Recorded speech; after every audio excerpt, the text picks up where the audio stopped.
The Business of Biotech is produced by Life Science Connect and its community of learning, solving, and sourcing resources for biopharma decision makers. If you're working on biologics process development and manufacturing challenges, you need to swing by bioprocessonline.com. If you're trying to stay ahead of the cell or gene therapy curve, visit cellandgene.com. When it's time to map out your clinical course, let clinicalleader.com help. And if optimizing outsourcing decisions is what you're after, check out outsourcepharma.com. We're Life Science Connect, and we're here to help.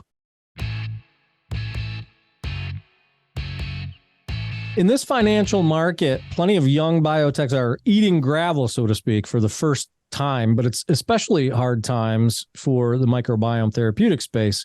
Flagships Evelo was the most recent to hit the kill switch. That coming on the heels of 4D Pharma, Finch Therapeutics, Federation Bio, and more, either winding down operations or folding into other efforts. A dozen or so more have drastically reduced headcount and programs to preserve cash in recent months. But the scientific premises that microbiome therapeutics sought to capitalize on during their hype cycle a few years back haven't gone anywhere. And for some microbiome companies, they've even seen some regulatory wins. Adelaide, Australia-based BiomeBank is one such winner. I'm Matt Pillar. This is the Business of Biotech. And on today's episode, we're taking a perhaps sobering, but certainly pragmatic and optimistic look at the microbiome therapeutics market with the founder and leader of a company whose fecal microbiota transplant therapy was the first of its kind approved anywhere. That leader is Dr. Sam Costello, and I'm thrilled to have him on with us today. Dr. Costello, welcome to the show.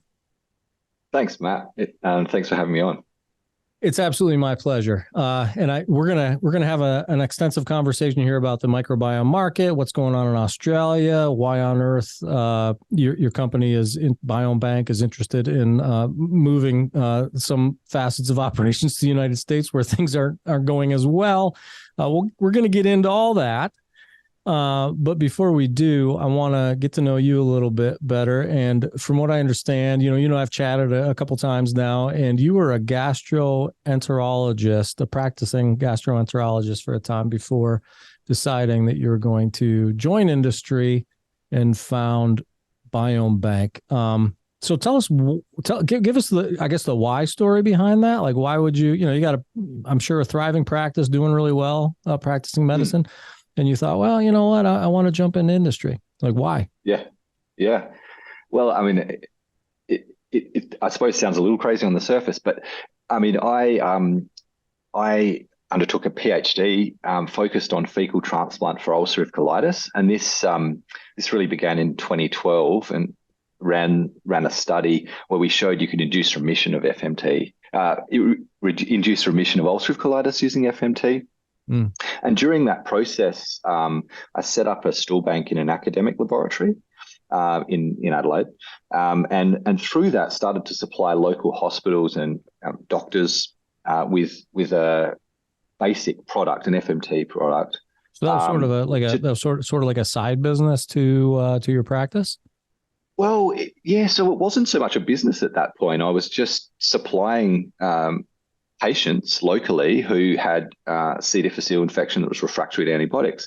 In 2013, there was a paper that came out in the New England Journal showing the clear superiority of donor FMT over what was the then standard of care, vancomycin, which had a huge delta. So, 80, 90% cure rate with FMT versus about 30 with vancomycin. So that really got a lot of attention, and really locally doctors started to expect that this therapy would be available. Patients and patient families knew that this was available, and so and in many cases, Matt, this therapy saves a colon. Colectomy is the would have been the outcome if you're failing antibiotics, or death. It's a potentially deadly condition, C. difficile, and so we had this service established, an expectation established, but towards the end of the study, research funding had dried up, and I needed a way to sustain this service. I could also see there was an unmet medical need throughout many other parts of Australia and our region, so in Asia generally. So let me interrupt you real quick there. You mentioned locally a couple of times. You set up this this bank. You were serving when you say you were serving doctors locally. Are you talking like real local, like local to Adelaide? Yeah. So initially, I was doing this operation myself. I was collecting the stool and screening donors, banking it, and I'd get a call from a doctor and jump in my car, grab some out of the freezer, drive it over to the hospital, and sometimes administer it myself, or give it to a gastroenterologist to administer if there's a patient in intensive care who needed it. And it was really a basic operation at that stage, but it was highly effective, and so we needed a way to sustain the service, and could see that it could be supplied more broadly, and so we joined with the Hospital Research Foundation, who provided seed capital to us, and so that we formed a company that could then transact with hospitals, and really our primary aim at that point was to develop an approved therapy. So we built a clean room, brought on a quality team, a reg team, and started to aim towards that, and had a second aim of developing cultured, so second generation microbiome therapies. Yeah, that's fascinating. The original, for lack of a better term, product that you were banking and hand delivering. You were like the Amazon Prime to the Adelaide area. Same day service. No. That quote unquote product, was that an approved therapeutic product, or explain how that works? No, so I mean, in those days, it was a little Wild West in the sense that there wasn't a regulatory framework in Australia for FMT, and it was it's been an interesting developments during that time. I mean, FMT had been done in Australia for many years, probably 30 years at least, and we'd been we've undertaken this. I have personally since 2012. Here. And so at that time, we had sort of local ethics approval, but there was no national framework. It didn't really fit into the existing regulatory framework. And so over that period of time, a number of stakeholders, so clinicians, patient groups, et cetera, worked with the TGA to establish a framework. And that was essentially what became TGO 105, where this is the framework for which these products, so microbiome therapies, donor-derived microbiome therapies, are regulated in Australia, and that is through that program is how we achieved our approval. Yeah. So the decision to found a biotech, effectively, would you say that at the time when you decided to do that sort of evolution or revolution of the framework was a catalyst? Like, was that part of your thought process? Like, this is a time to sort of strike, because there are actually some parameters being put around this therapeutic idea. Yeah. So I was involved in some of these discussions, and I could see that a framework was being laid down, and there was a path to. There was going to be a path to approval. And so we were a small company, but the TGA, I think, were forward thinking and pragmatic here. They had a situation where essentially a important and potentially life-saving therapy was being supplied to patients. To set a framework where that had to stop instantly and demand phase clinical trials would, of course, led to a lot of morbidity and mortality. And so they set up transition arrangements whereby you had to meet certain criteria. So the first was GMP. So we fundraised and built a clean room, and then we had to have a dossier prepared and submitted, and that dossier had many of the components that you would require for pharmaceutical. But the two key differences were that there wasn't a requirement for batch-to-batch consistency in terms of the composition, because, of course, that's not possible with a donor-derived therapy such as this. The second was that we could use existing data package. So we had real-world data that we'd accumulated, And so there was a requirement to submit that and then continue to supply that. And so that framework we saw was possible and really allowed patients to continue to access therapy during that time, and now to supply therapy you need an approval. So this is also improves safety and all of these other aspects, because there are strict requirements around screening and that sort of thing. Yeah. So it's advantageous to be involved, like heavily involved, sort of at the ground floor or early on. Yeah, I think a lot of clinicians were involved in those discussions, and patient advocate groups, and these people that led to what was, I think, a considered and pragmatic solution. I mean, you could see in the in the US, there was a different approach, say, with enforcement discretion around a similar time, and in Europe and other jurisdictions, they've taken different approaches, and these sort of therapies are regulated in different ways. It has been, I'd say, heterogeneous around the world. Yeah. Tell me about that during that transition from practice to founding of the company. Was it a clean break, or did you continue to practice for a while and kind of build the company up in the background? What did that look like? Yeah, I did, Matt. I mean, I didn't wake up one morning and think, gee, I want to be in biotech. It was this sort of clinical need to start with, and then and so I continued practice. I wound it down. I was working a couple of days a week in practice, and then running the company. But I could see that to make it work, it was going to need absolute dedicated focus. And the other thing was, with this second arm to the company, the cultured therapies, when I could see that we had the technology to build an artificial microbiome, so a co-cultured consortia that would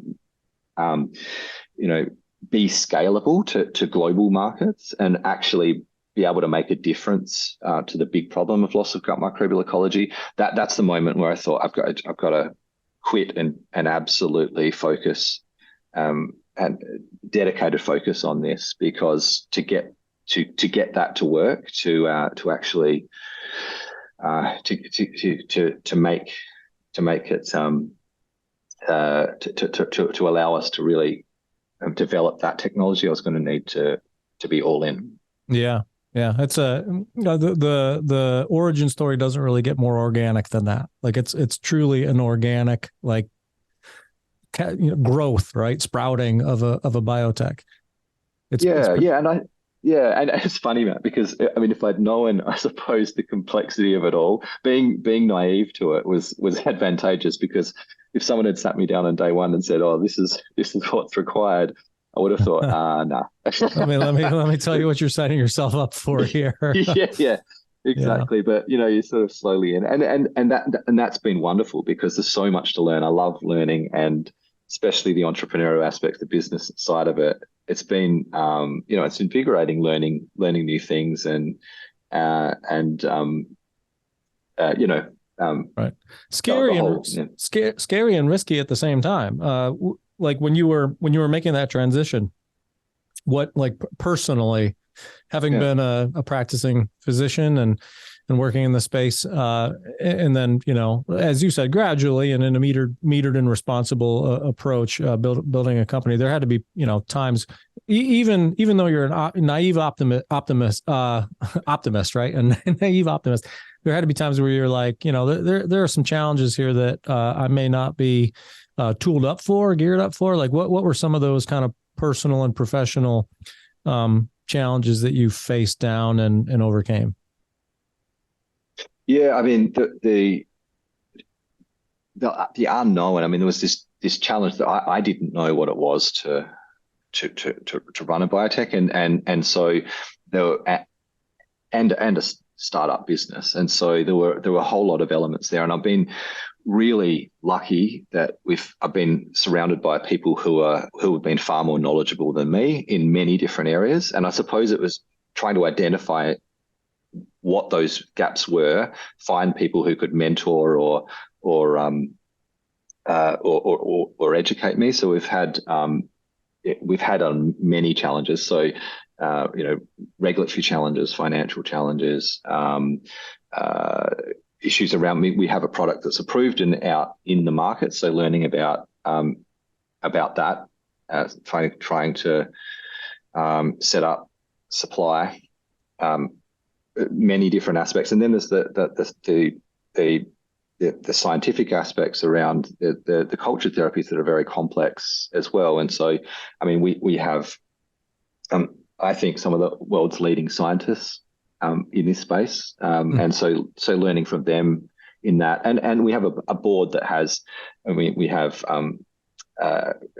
people with biotech experience, US biotech experience on the board, entrepreneurial experience, corporate financial experience, and I've learned a lot from these people. Yeah. It's a good segue into some questions I wanted to ask you about the sort of the biotech scene in Australia. From the general, I don't know, maybe naive or rudimentary, I think, perception of Australia to US biotechs as like, hey, it's a great place to go run clinical trials. And I've got some questions for you about that a little bit later on, like why that appeal exists, whether that's regulatory, financial, whatever it might be. I've heard from several biotech leaders that Australia is a desirable place for financial and regulatory reasons to run clinical trials. Beyond that, I want to, I guess, get a lay of the land for the biotech scene in Australia. You're in Adelaide, and I will put my geographic ignorance on full display here. Tell us about Adelaide, and then tell us, like, where is the biotech scene centered in Australia? Is it Adelaide? Is it Sydney? Is it where's the hub? So, I mean, it is distributed. I mean, Australia is obviously it's geographically a large country, but from population wise, a lot smaller than US, and so it's 25 million people, and so but the biotech scene is primarily centered in Sydney and Melbourne, the two largest cities. I mean, there is quite a vibrancy, and I think here in Adelaide as well. But 70% of the biotechs are in Sydney and Melbourne. So there's probably about close to 1,000 biotech companies in each of those two cities, and the biotech scene is growing, and the life sciences sector generally. I mean, it's grown. I was talking to Lorraine Charoux, who's the CEO of Biotech recently, and she was saying it's growing.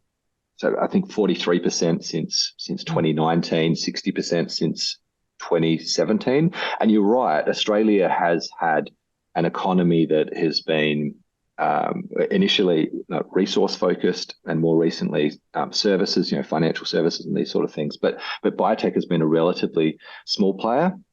But that is changing, and the real opportunity here, Matt, is that Australia is world class at basic research, so medical research.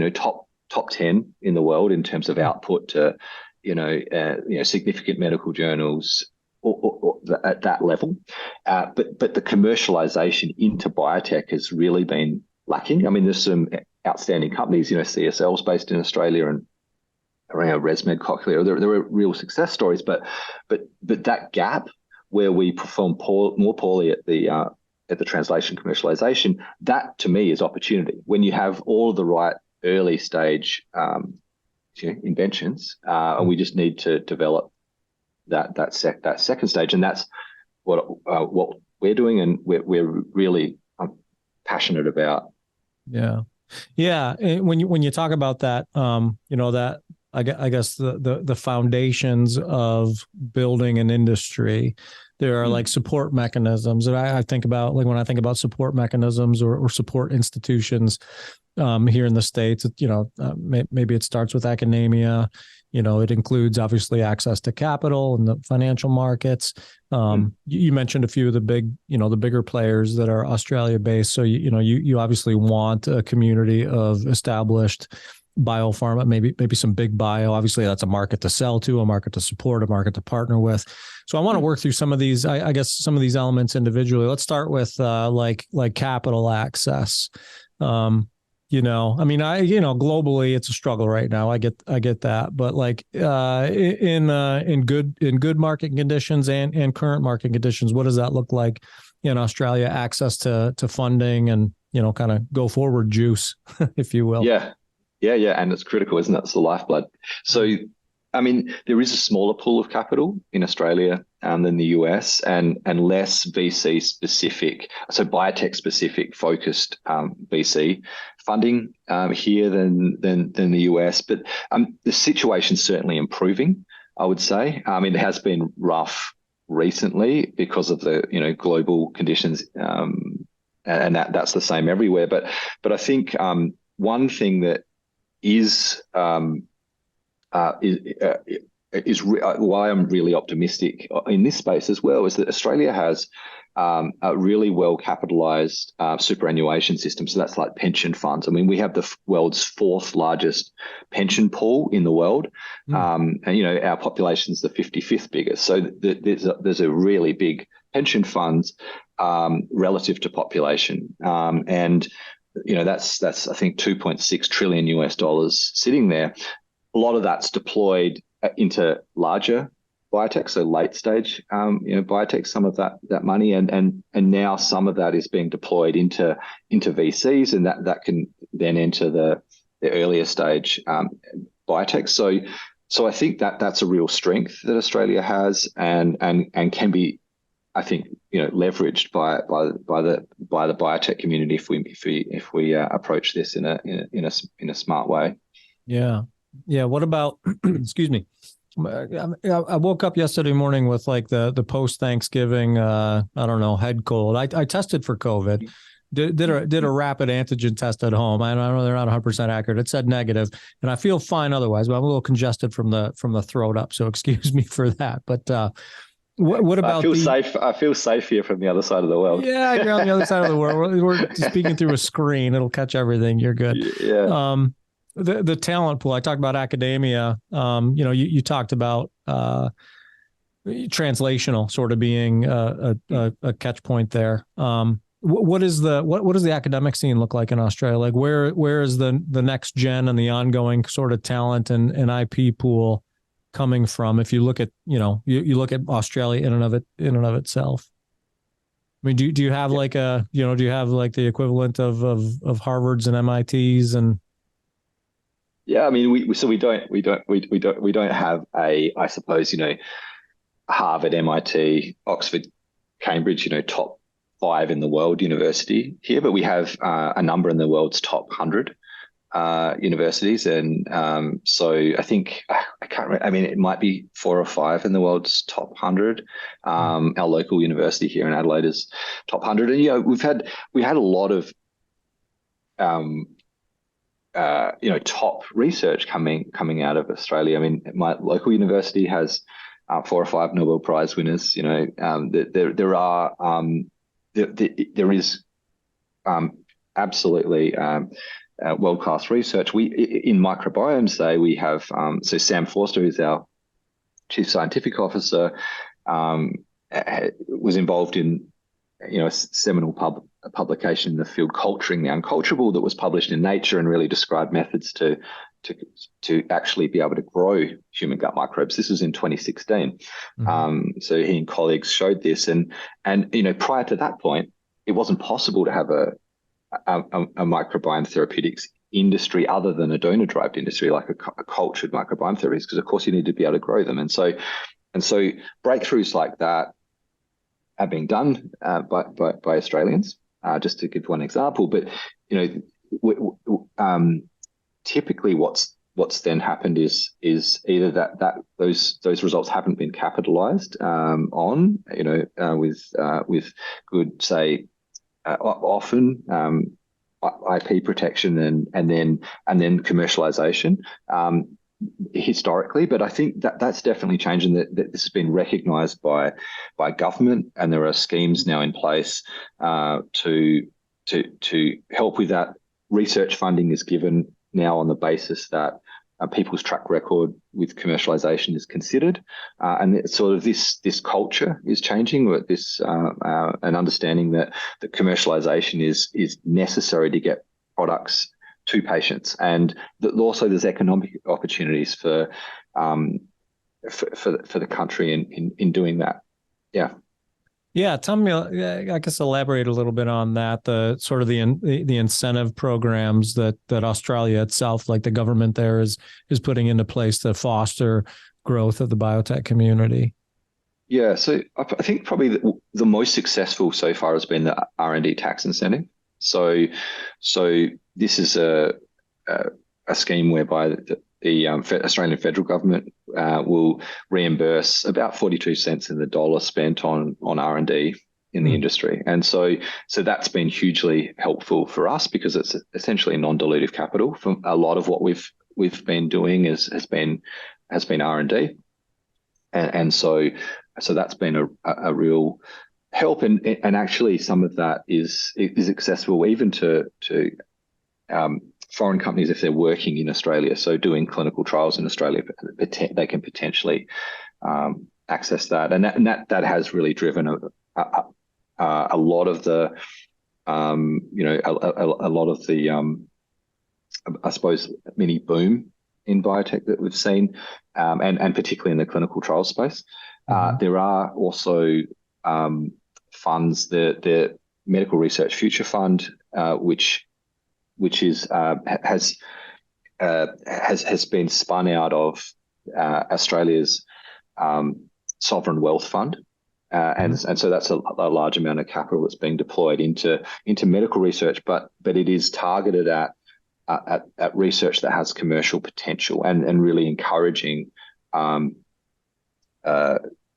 IP generation and then commercialization of that.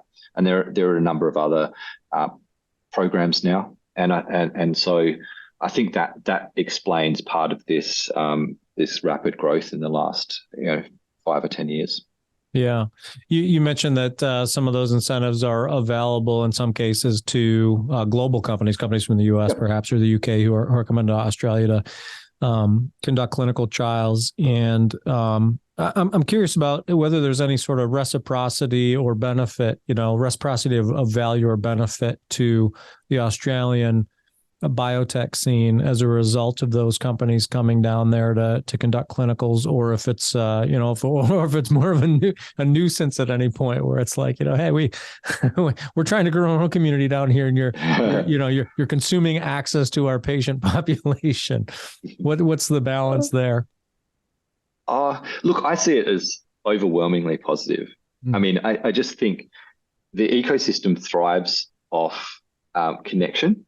And I mean, I was in, say, Boston recently, and just walking around there, I remember being at a bar and I was sitting down having some food, and the guy next to me was running a biotech. We just chatted for an hour casually, and I had a whole lot of contacts that I could then make and learned a lot from him.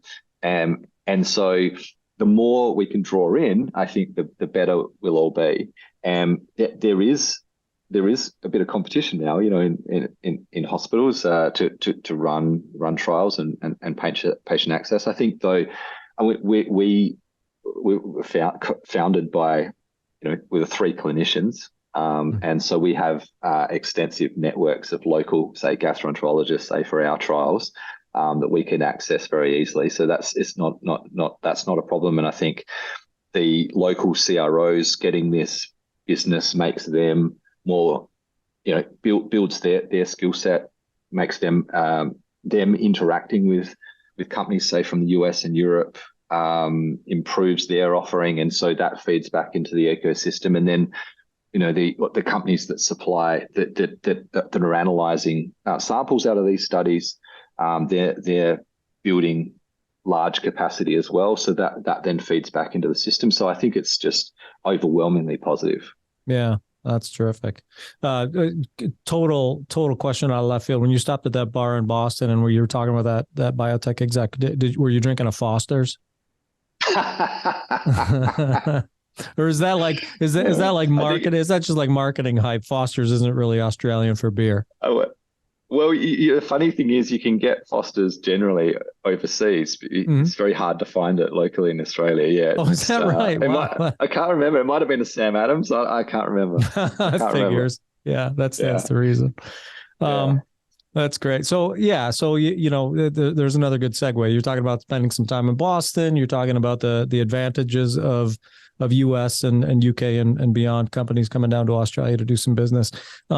The last time we spoke, you mentioned that you were seeking to or in the process of opening a satellite office in the US. Is that correct? Like, are you in the process of opening a satellite office here, or? So we're not in the process right now, Matt, Okay. but we are we certainly want to do that. I mean, for some of those reasons we talked about. I mean, the connectivity, and we do have a director based in Boston and other connections to the US. Our chief operating officer is American and head of process development American, and we want to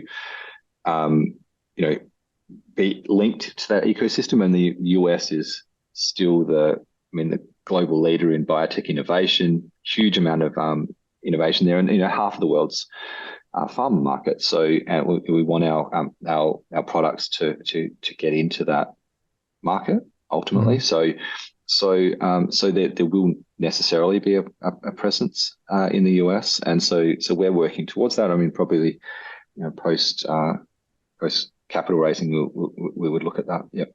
Yeah. You sort of gave us some of the story around the regulatory context of the formation of your company in Australia. I'm curious about what, like, should you just mentioned that you'd like to, I'm assuming the approved product, is that what you would like to bring to the United States? Is that sort of in the plans? Yeah, so we want to for an orphan disease indication, not for C. difficile, because there are existing approved products there. Series Therapeutics, Ferring have approved products for C. difficile, and that's not, it's not something we're going after, but this would be for an orphan disease indication, and then the cultured therapies are where we want to, we want to take those through phase clinical trials and targeting ulcerative colitis and Crohn's disease in the first instance with those. But that would be, there's a number of trials to do before we would be close to market with those. For emerging biotechs, scaling the process development and manufacturing of biologic molecules to clinical standards can be challenging. However, you don't need to go it alone. Don't miss an episode of the Business of Biotech podcast, where we offer insights on regulatory, funding, and other essential topics. The pod is brought to you in collaboration with Cytiva, a global provider of technologies and services that advance and accelerate the development, manufacture, and delivery of therapeutics. Check out their resources at cytiva.com/emerging biotech. That's CYTIVA.com/emerging biotech. I guess that's where I was kind of wanting to go with that question, is having gone through a unique regulatory experience in Australia, if you sort of juxtapose that with what you anticipate in the States with the FDA, what have you and the company sort of done to prepare for that? Because obviously it's good, that will be a far different experience from the approval experience that you had down there.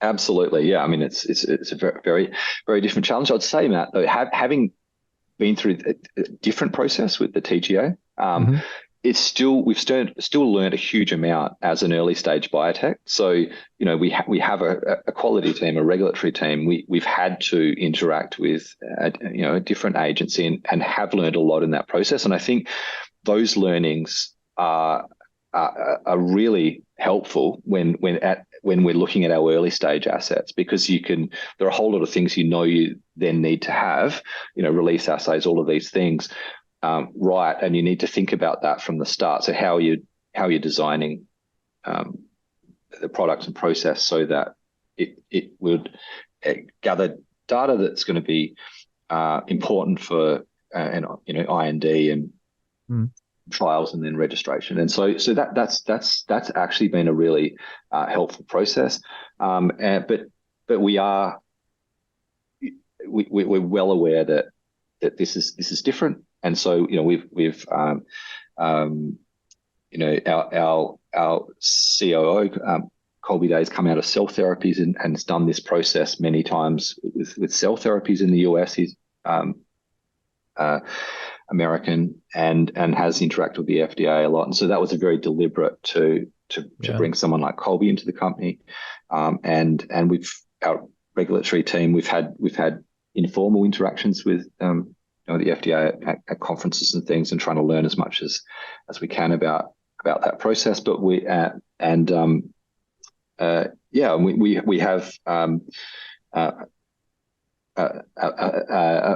plan for both of these therapies, the donor-derived and cultured therapy, but not knowing that there's going to be a lot of challenges there. Yeah.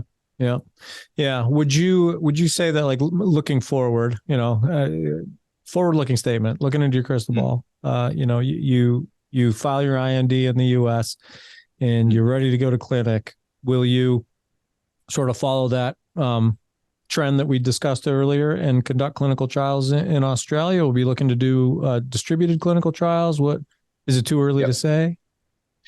So our phase 1B with cultured therapy and say ulcerative colitis would run in Australia because there are a number of advantages to do so. I've talked about our network here. So patient network, the R&D tax incentive, the cost and speed of the studies as well. So we can go into humans without the IND here at the phase 1 in Australia, and so these are some of the reasons why American companies say are doing their early phase studies in Australia. So we would want to take advantage of all of those things that we have here, but beyond that, our studies would be across both the US, Australia, and even beyond. So if we were to be successful with our orphan drug designation and were successful in being able to go forward with let's say a single pivotal trial for the donor-derived therapy, that would be necessarily in the US, but also could have some patients in Australia. Mm-hmm. Yeah, very good. I wanted to ask you, while we were talking about that clinical trend in Australia, what advice would you give U.S. companies who are considering taking advantage of some of those advantages in the clinical trial scene down in Australia? What advice would you give them to, in anticipation of bringing their clinical trials down there? Yeah, so there are a few things, I suppose. Finding a CRO that had really good local knowledge, and that would be important. Getting advice on the R&D tax incentive, I would say, because I don't know how this is accessed by foreign companies, but I know that it is done, but getting good advice on that, I think, would be another thing, and also trying to develop your own network locally. So getting to know some KOLs, etc., so that you're not just relying on a CRO to do that for you. Because I know myself, we certainly have that advantage, and it is very helpful when it comes to, say, patient recruitment. Yeah, I want to I want to have a bit of a broader conversation with you about the potential. I mentioned in the intro there, I talked about the sort of hype cycle that microbiome therapeutics experienced a few years ago. And we're seeing some of that hype kind of fizzle, at times here in the States. And yet, anytime I speak with people in this space, the potential indications, like, they're far and wide, anything that the gut mediated diseases, sometimes I'm like, wow, like how do you draw a line from the gut to that indication? Right. So I want to get your general sense. Again, I don't want you to make any crazy forward-looking statements, but I want to get your general sense around, what does Dr. Sam Costello believe to be possible looking forward in terms of, what's next in terms of microbiome therapeutics? Like where does the potential begin and end? I know it's a very big, broad question, but I hope you kind of get what I'm going for. It is. I mean, but look, fundamentally, the field is necessary and essentially because, Matt, I mean, gut microbes are critical to our health. Is the foundational principle. I mean, we've outsourced a lot of function from an evolutionary point of view to a gut microbe. So there are a whole lot of functions that they perform that we can't ourselves. And these range from, basic things like digesting our food, but educating the immune system. The lining of the gut requires metabolites that are produced by the gut microbiome, and a whole range of these metabolites, might be peptides, neurotransmitters, all sorts of things that have health benefits and are actually necessary for our health.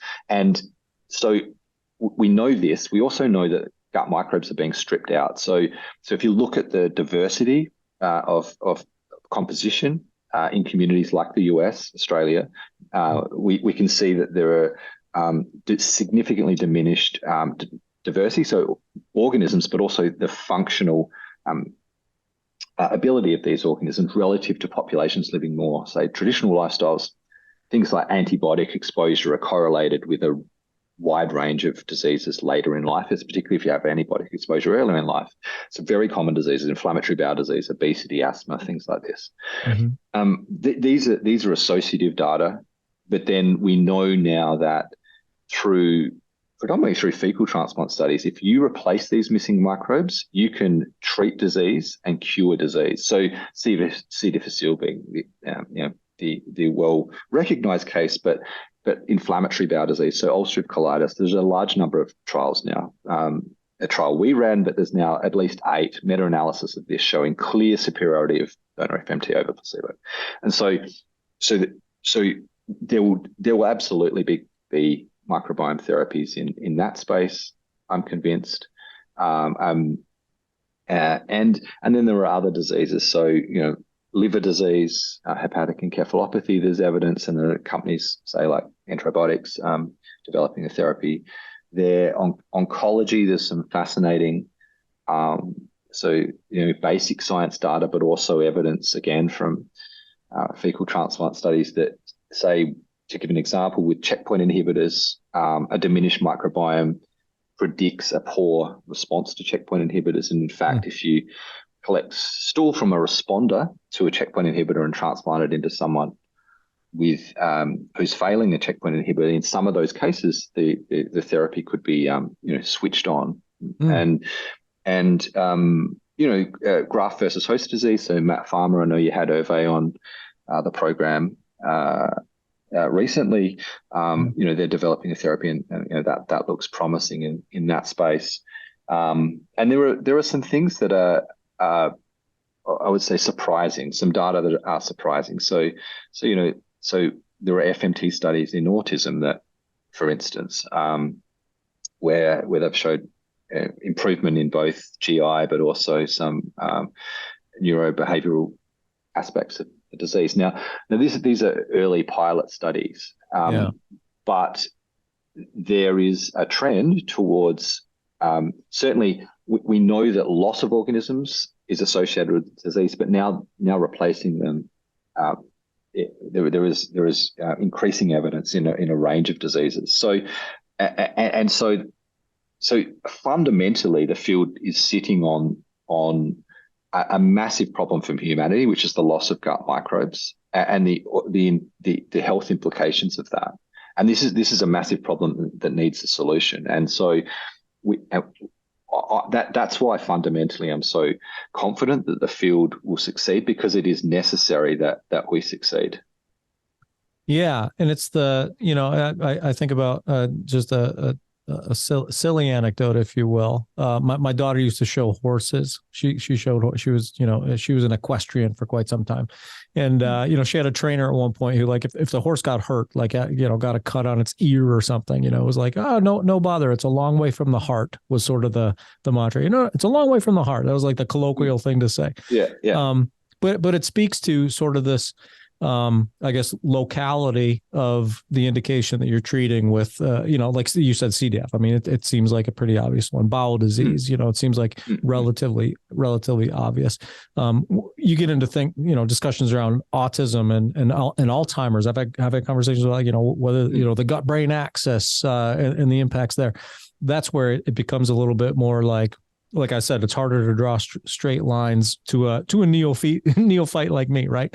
But as in terms of the business, like as a businessman who's in this space, what is, like, when you look at BiomeBank's immediate and potentially long-term intentions, is the immediate intention to continue to focus sort of on gut related indications themselves?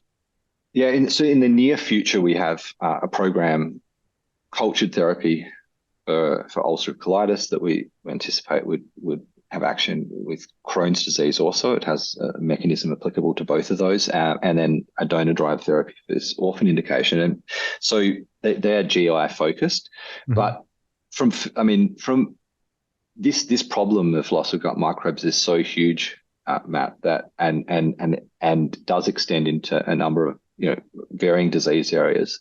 Yeah. We really wanted to make a global impact, and from first principles, we believe that these therapies need to be diverse in their composition, so actually have a breadth of function, because we know that many of the therapeutic properties of the microbiome, these ecosystem properties, they exist with the functional complexity, so they're emergent therapeutic properties. And when you reduce them to their, you can't necessarily reduce them to their elemental form, so down to one strain. Yeah. And we've demonstrated this in the lab with, in the case of our IBD therapy that works by consuming hydrogen sulfide, say, we've noted that we've screened our culture collection, say, so we've got 35,000 individual strains, and we screened it for the ability to consume hydrogen sulfide.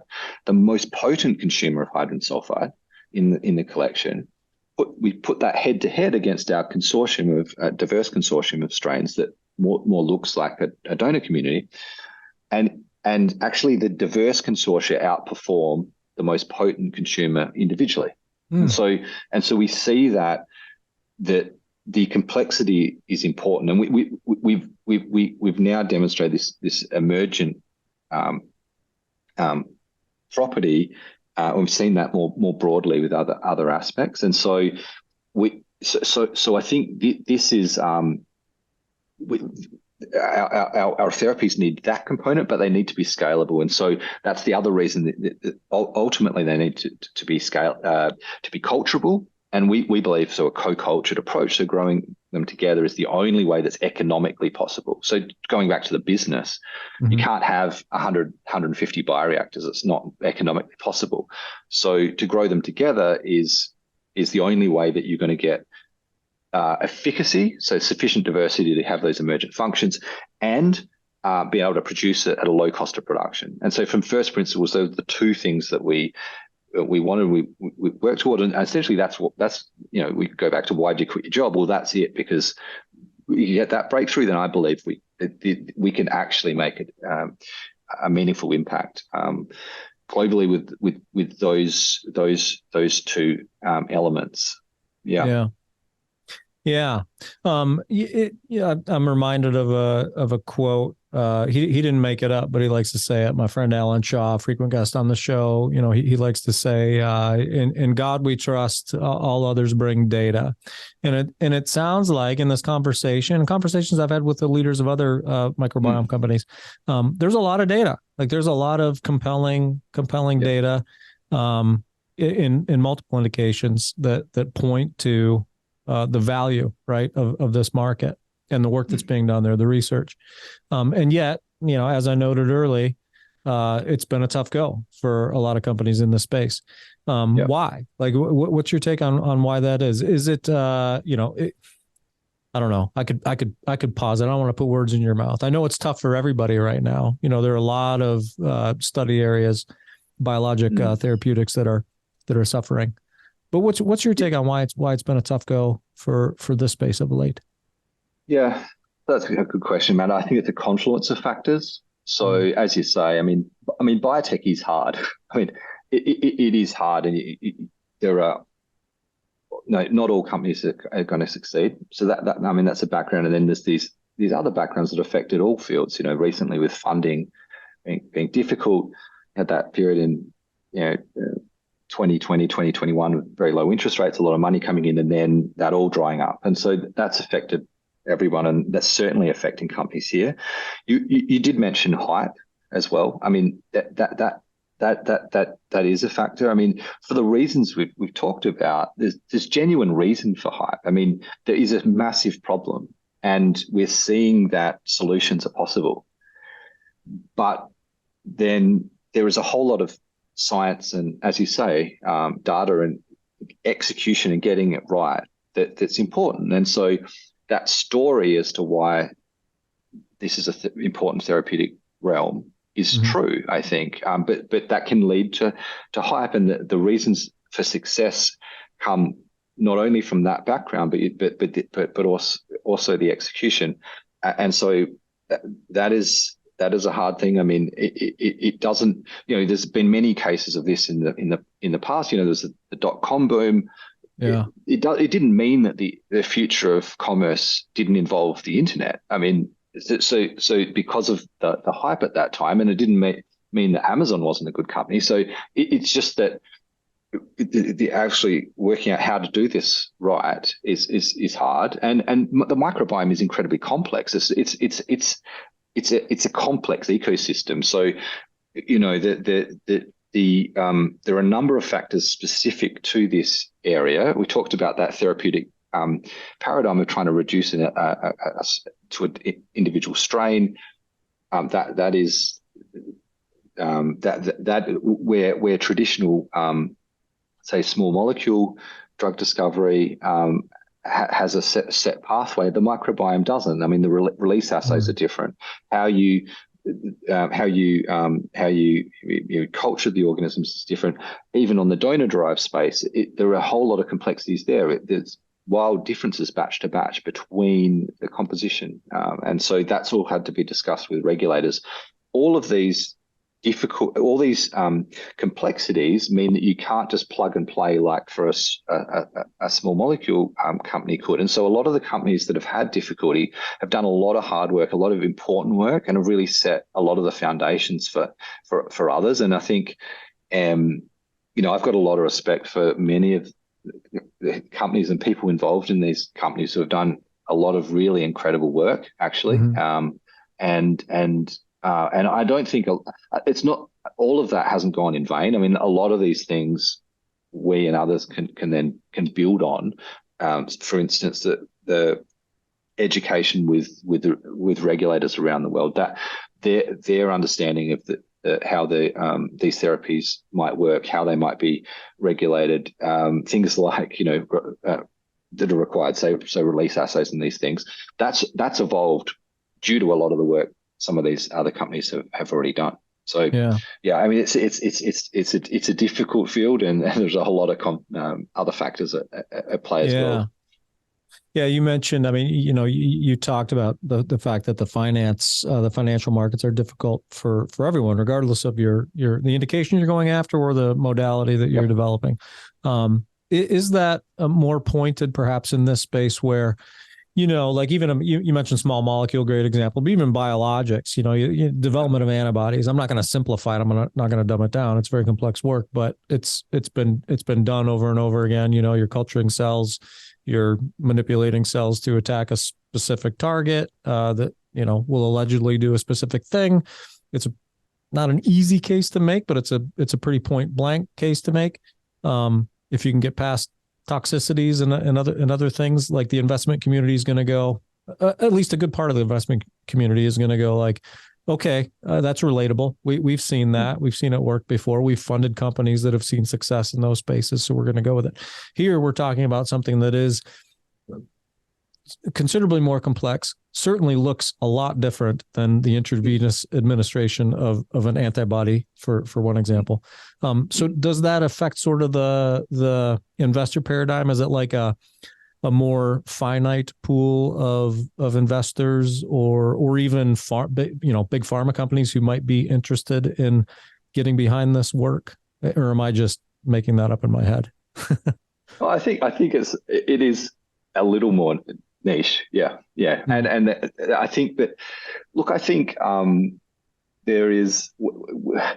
It's a funny thing, investment, isn't it? Because when there's most fear in the market and sentiment is most strongly against, then in hindsight, often that's the best time to have invested. When there are good underlying fundamentals, Yeah. and that's like that value investors. That's what they do. So it's not.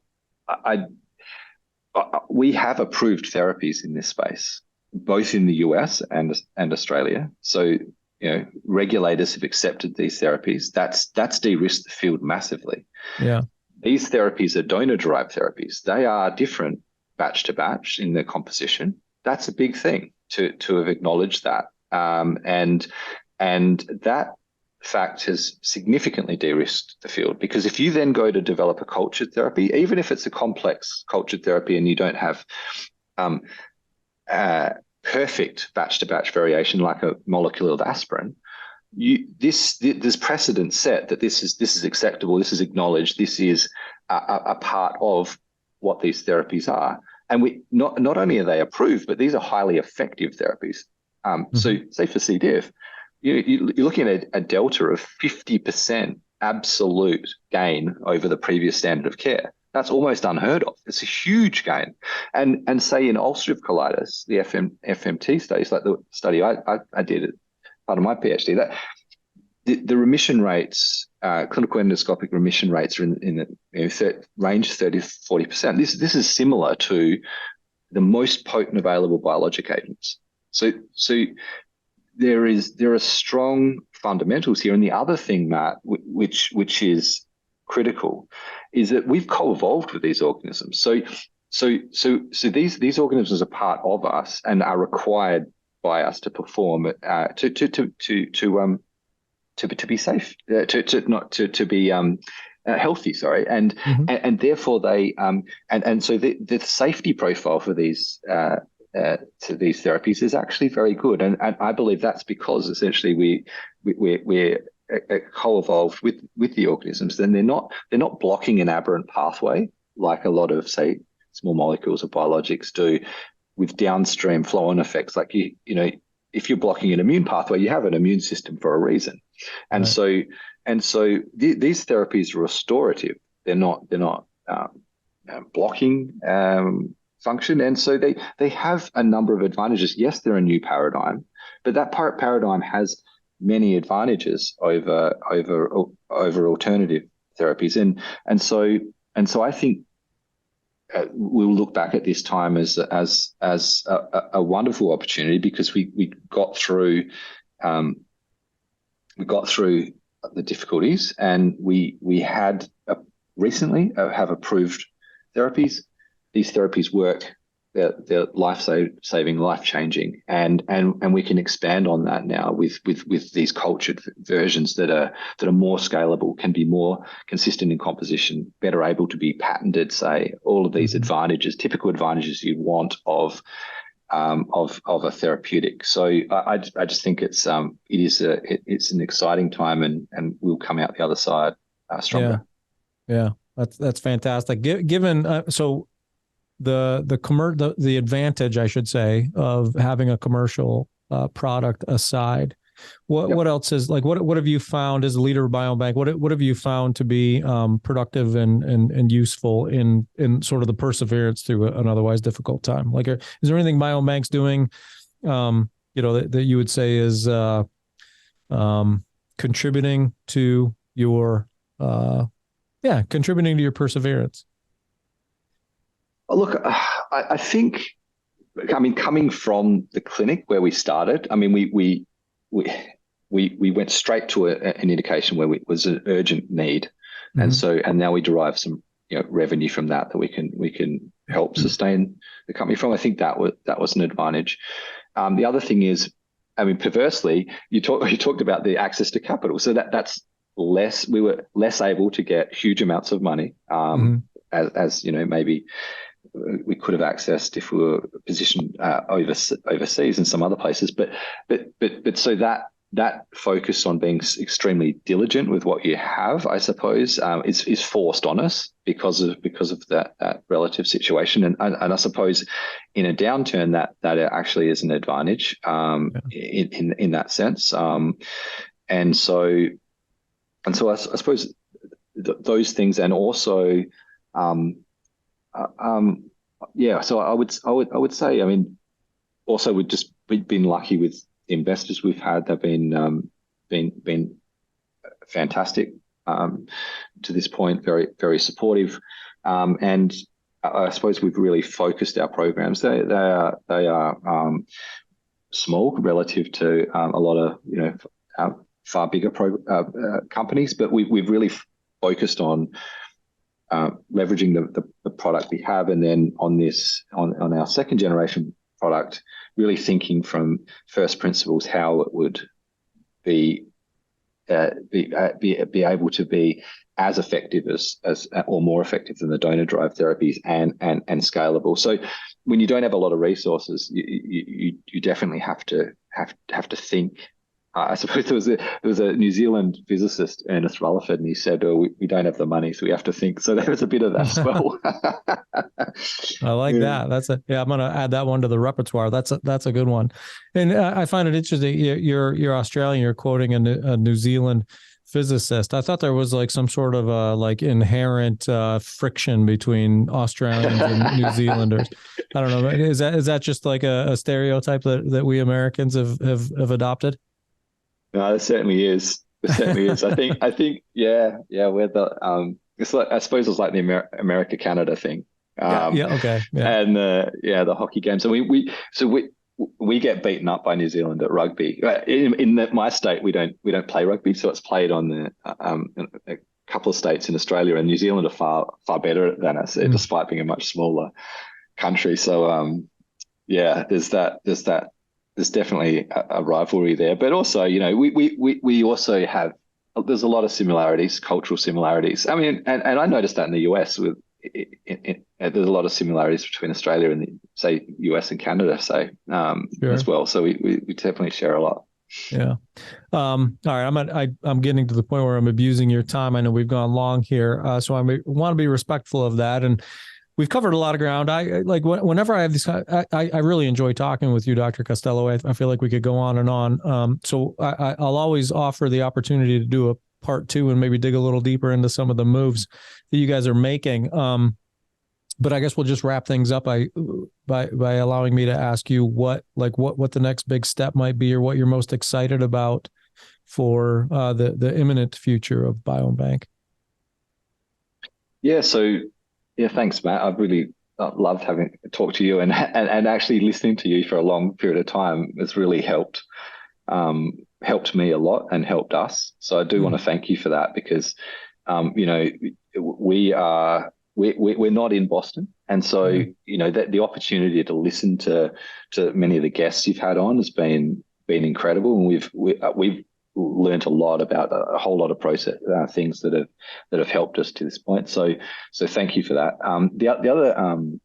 The other thing, I mean, in terms of where we're going next, we want to take our donor-derived product into the US market with an orphan disease indication. So we're aiming for that, and we're also wanting to take our cultured therapy forward in a phase 1B next year in Australia for ulcerative colitis. Mm-hmm. Yeah. It's exciting times. I mean, I like I said, I enjoy talking with you. I appreciate your thanks for the podcast. That means a lot to me. Like anytime I hear that we're actually, my rambling question sets are actually providing value to someone somewhere, It's gratifying, and I appreciate that. So thank you very much. Continue to listen. We've got some great guests coming up, so there's more to learn. There's plenty more to learn for me, and plenty more to learn for our audience. So thank you for that. And yeah, if you're going to be in the States anytime again soon, you said you've got some US guys on your exec team. If you're going to be, any chance you're going to JP Morgan in January?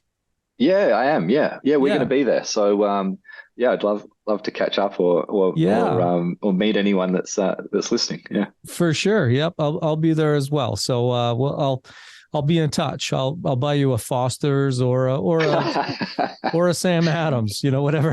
Yeah. Or a West Coast beer, maybe one of the local. Fat Tire IPAs. Or something. I don't know. Yeah. That'd be good. I'd love that, Matt. Yeah. Thanks for coming on, Sam. I appreciate it. Cheers. No, thanks a lot. Bye. So that's BiomeBank's Dr. Sam Costello. I'm Matt Pillar, and this is The Business of Biotech.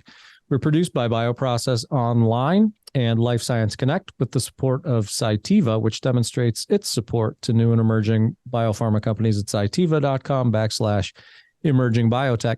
If you like listening in on conversations with biopharma leaders like Dr. Costello, subscribe to the Business of Biotech podcast. Sign up for our newsletter at bioprocessonline.com/BOB.